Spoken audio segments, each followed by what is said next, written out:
So I first got involved in community politics. I grew up in Possil. I grew up in an area that's colloquially known as the jungle. The housing that we had at that time was an absolute disgrace. It was one of the worst places in terms of the material nature of the housing, one of the worst places in Europe to live. We were on the deprivation league. You know, it was no great thing to be the top of that league, but we were for a number of years.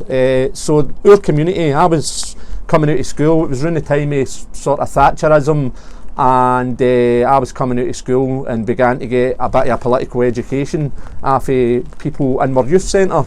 A big guy called Mick Kennedy was sort of my mentor politically. So around about that time, people were kind of reacting to what was happening with the state of the housing, the dampness in the housing, the ill-fitting windies, and just the terrible conditions that we were forced to live in.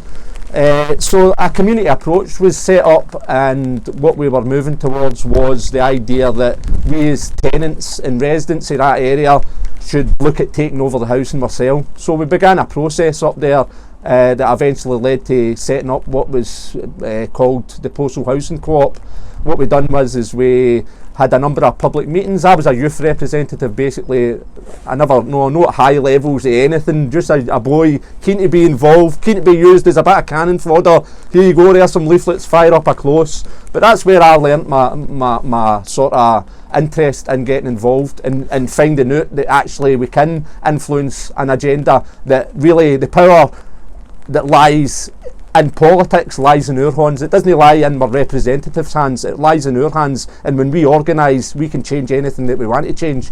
So subsequently, after a number of years of campaigning, various things happened in the campaign. I remember the day when the Housing Secretary was separated from his bodyguards and led through the backs of Possil up to our chairperson's home so that it could be told what the needs of the people living in our area were. We kind of used that campaign to play off the Labour Party at the time, that was the City Council, against the Conservative government, and they eventually were falling over themselves to try and assist us, because we went with the model of the housing co-op. It was quite an unusual thing to be pushing, and in fact we became the first housing co-op in Britain as far as I'm aware. Obviously the Tories at that time were selling off all the council housing, so they viewed us as something that they could get behind. The Labour Party, it appeared, didn't want to be left behind, although they were staunchly at that time in support of council housing being the main model. We felt that the conditions that we had to live in, and the fact that they were kind of, no, our area was abandoned, there was no question about it. You couldn't get furniture brought into the area, you couldn't have deliveries made, all these things. We had quite a bad reputation, an absolutely wonderful community, a strong community spirit, but nowhere to really channel it, and people began to channel it into the area of the housing co-op. Again, the housing co-op's now called Hawthorne Housing. It's an absolutely wonderful place to stay now. The material nature of the scheme has changed completely.